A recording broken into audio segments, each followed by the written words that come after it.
hello लोगोफोर आङो video लायैया बहुत गोबावसैमोन आङो दिनैनिफ्राय स्टार्ट खालामसिगोन भिडिअ लानाया ओमफ्राय आङो दिनै क'क्राझाराव फैदों ओमफ्राय क'क्राझाराव फैनाया मानि थाखाय फैदों स' लोगोफोर आं नोंथांमोननो खिन्थानो माने जोङो जे माने मोनसे आइब्रु माइक्र' ब्लेडिं खालामो नालाय ओमफ्राय बिनिनो माने जोङो मोनसे एसे फिसा माने सेमिनार माने मिटिं लादों आरो ओमफ्राय स' जों बेयावनो ज' जादों लोगोफोर नोंसोरो नायनो हागोन दे नै आब' सुन्दुरिया जोंना क'क्राझारनि अर्चिड बिउटि पार्लारनि मालिक आब'आ जोङो बेजोंनो आब'जोंनो सोलोंदों ओमफ्राय दाबो जों आब'जोंनो कन्टेक्ट थाबाय थागोन आब'जोंनो जों फेमिलि मोनसे जाखाबाय माइक्र' ब्लेडिंनि फेमिलि जों दिनै ग्रुप जादों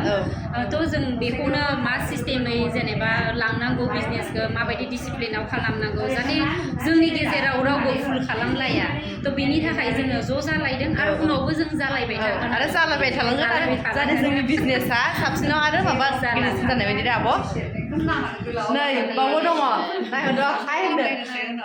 बिसोरबो गासिबो बिउटिसियान ना नोंसोरबो क'क्राझारनि ना क'क्राझारनि नै बिउटिसियान ओमफ्राय नै नोंबो बबेनि बिउटिसियान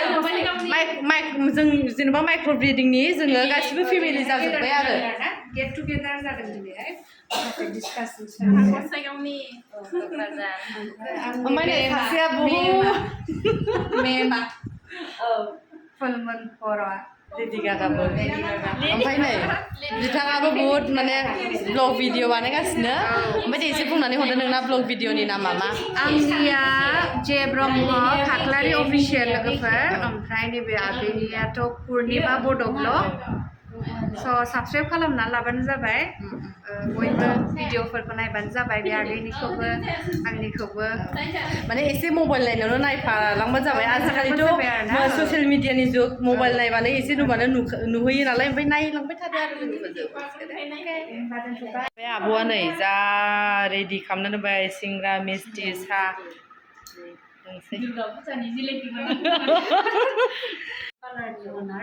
दिनै माइक्र' ब्लेडिंनि ट्रेनिं लानाया आंना 2 बोसोर जानोसै थ' बे 2 बोसोराव कमप्लिट जेनेबा प्रेक्टिकेलि खालामनानै बा मावबोनानै आङो दिनै जेनेबा स्टुडेन्ट लानो हादों दिनै नैबे स्टुडेन्ट पुर्निमा बरगयारि बेना पार्लारा बङाइगावआव थ' पुर्निमाया बुंदों जे बेनि पार्लारनि एड्रेसा मा बे आंनिफ्राय जेनेबा माइक्र' ब्लेडिंनि ट्रेनिं लानानै सार्टिफाइ जालांबाय लेके बे खालामनो हासै आरोना बेना सार्टिफिकेट दङ एड्रेसखौ नायनानै लादो बिथांनिखौ मा जायगानि पार्लारा एड्रेसखौ बुंदोंमोन आंनिया बङाइगाव चापागुरियाव रमारि गेटआव दङ फुलमुन बिउटि पार्लार आंनि नामा पुर्निमा महिलारि ओमफ्राय स' आब'नाव पार्मानेन्ट आइब्रु माइक्र' ब्लेडिं सोलोंनानै आंबो माने दायो सोलिगासिनो खालामगासिनो आंना गसाइगावनि आंनि मुङा निउथि दैमारि आंना गसाइगाव मेन बाजारावनो पार्लारा ओमफ्राय आं नैबे मेदामनिफ्राय आइब्रु माइक्र' ब्लेडिं खालामनायखौ आङो क्वालिफाइड जानानै थांबाय आरो दा नोंथांमोना खालामफैनो हागोन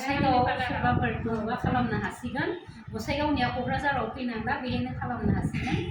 बङाइगावनिया बङाइगावआव गावबागाव बेहाबो क'क्राझारनि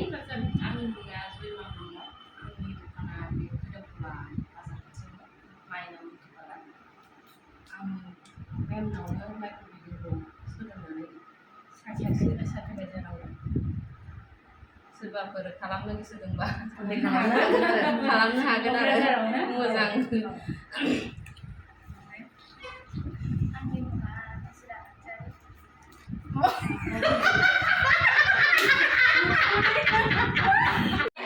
नार्जारि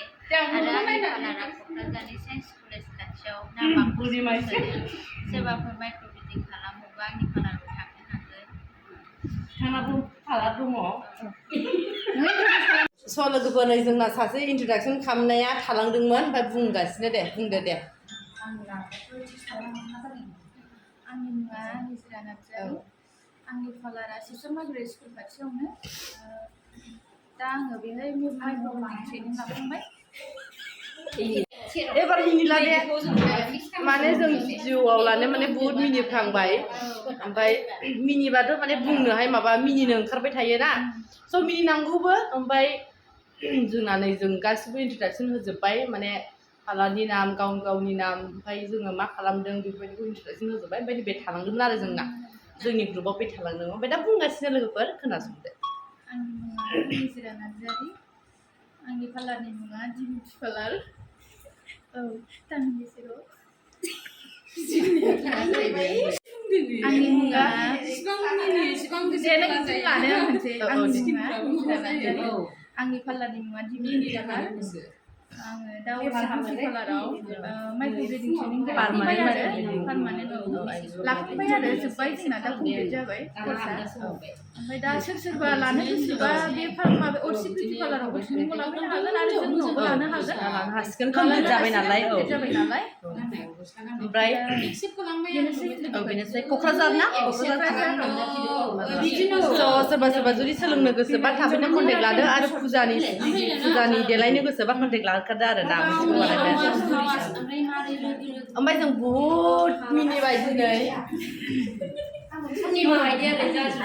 मोजां मोनबाय मिनिनानै ओमफ्राय स' लोगोफोर आंखौथ' मोनथिखायो आं बबेनि आरो आंखौथ' सिनायखायोगा दा गोदान मा होनो भिडिअ होग्रा मानसि नंखाया सिगांनिफ्राय होबोखाबाय सिनायखाबाय आं बहुद मिनियो बेखायनो आं बहुद मुथिनो स' लोगोफोर बिदिबा जोङो भिडिअ बेखौनो नोंसोर माने शेयार खालामबाय आरो स' लोगोफोर भिडिअखौ बावनो दोनथ'नोसै लोगोफोर नोंथांमोना जुदि गोदान भिडिअ लाबोनो नाजाबावगोन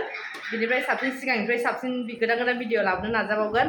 ओमफ्राय दायोथ' भिडिअआनो एसे बारा जाखायो नालाय आंना भिडिअआ होमबाबो एसे जाहांलांगासिनो दङ आरो बेयावनो जोब्बाय भिडिअआ अके नेक्स्ट भिडिअ लोगो मोनगोन